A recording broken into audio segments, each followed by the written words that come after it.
कभी सोचा है हमारा जीवन भी उस रेत की घड़ी की भांति है।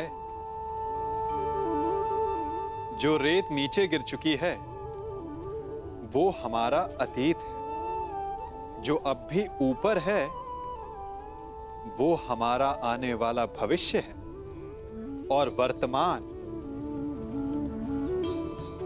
ये संकुचित स्थल है जहां से धीरे धीरे करके रेत गिर रही है।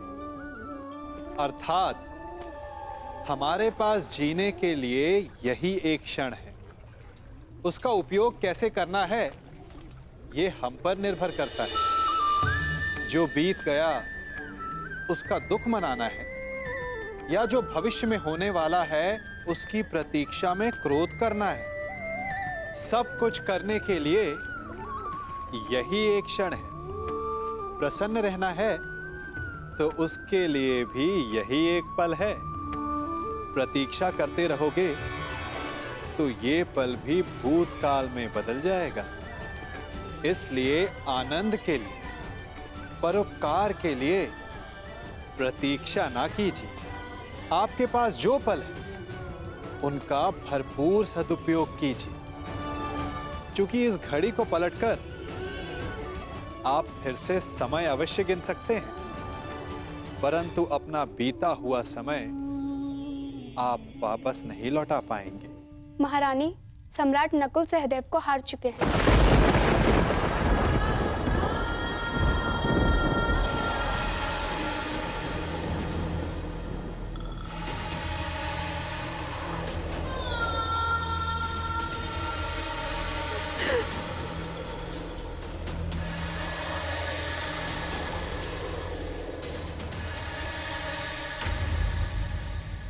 आप रो क्यों रही है माताश्री? आपके पुत्र द्यूत कहाँ खेल रहे हैं? वो तो अपना धर्म निभा रहे हैं। जीवन की तपस्या में जो कुछ भी प्राप्त किया उसे द्यूत के यज्ञ में आहुति दे रहे हैं।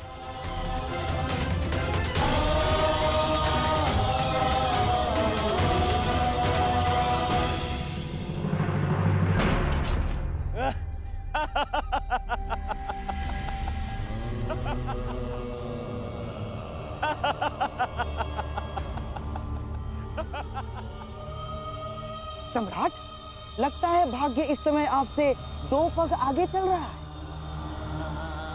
परंतु चिंता कैसी? दांव पर लगाने के लिए आपके पास कितना कुछ शेष है अभी। बताइए, अब किसे दांव पर लगाएंगे आप? अर्जुन को या महाबली भीम को? नहीं युधिष्ठिर,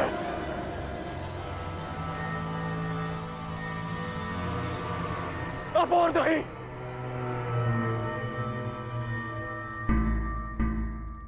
बोलिए सम्राट।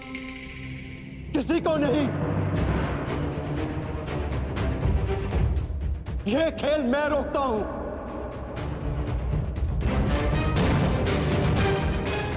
राधश, ये खेल यही समाप्त करते हैं। सम्राट, क्या अपने भाइयों को दास बनाकर छोड़ेंगे आप? नहीं, कोई दास नहीं रहेगा। हम अभी यहीं इसी क्षण युद्ध करके अपने अनुजों को मुक्त कराएंगे।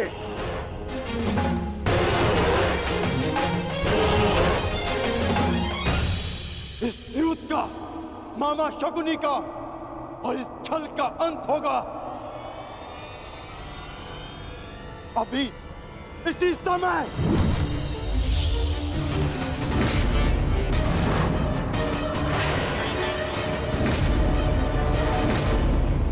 सावधान अर्जुन!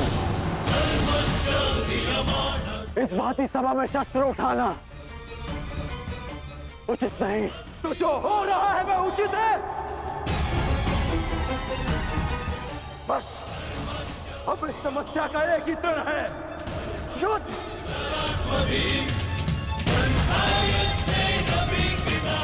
आज्ञा दीजिए भ्राताश्री।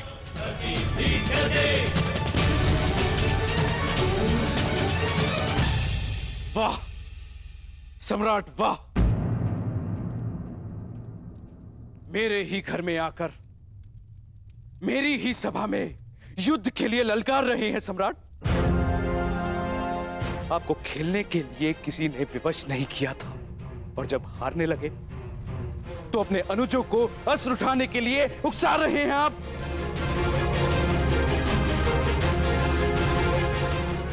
आपने ही अपनी प्रजा को इस चौसर में दांव पर लगाने का प्रारंभ किया था। ये आपका निर्णय था, और अब स्वयं को असहाय दर्शा रहे हैं। आपके ताचरी का मान आपके लिए क्या महत्व रखता है? कर दीजिए इन सबका वध, और मेरा भी।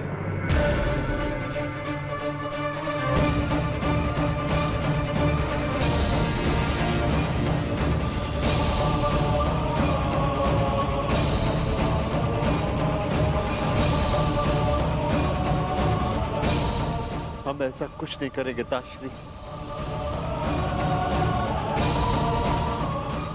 गांडीव नीचे करो अर्जुन।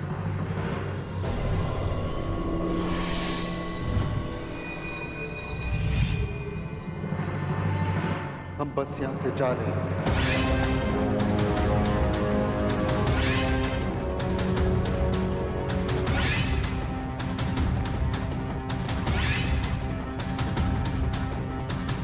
ये मेरा वचन है कि शीघ्र ही मैं तुम दोनों को मुक्त कराऊंगा।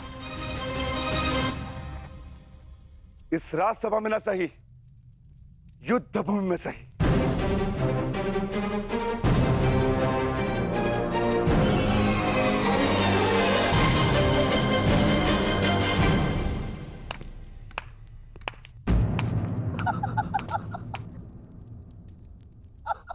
सम्राट की जय हो।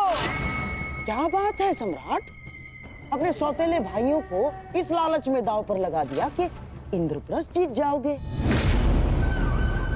और अब उन्हें यूं ही दास बनाकर छोड़े जा रहे हो। कहीं ऐसा तो नहीं कि माद्री पुत्रों को दांव पर लगाने के पश्चात अपने सहोदर भाइयों को बचाने का विचार मन में आ गया? ना, ठीक ही तो है दुर्योधन, बेचारे सौतेले जो ठहरे। और हाँ, इनके लिए अपने सहोदर भाइयों को दांव पर लगा देना कैसा धर्म है?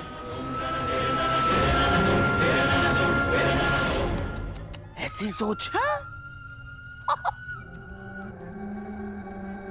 देखा नकुल, जिसे पिता समझकर तुम स्वयं दांव पर लग गए, वो ही तुम्हें यूं ही दास बनाकर छोड़े जा रहा है। कदाचित इसीलिए तुम्हारे ज्येष्ठ को धर्मराज कहा जाता है।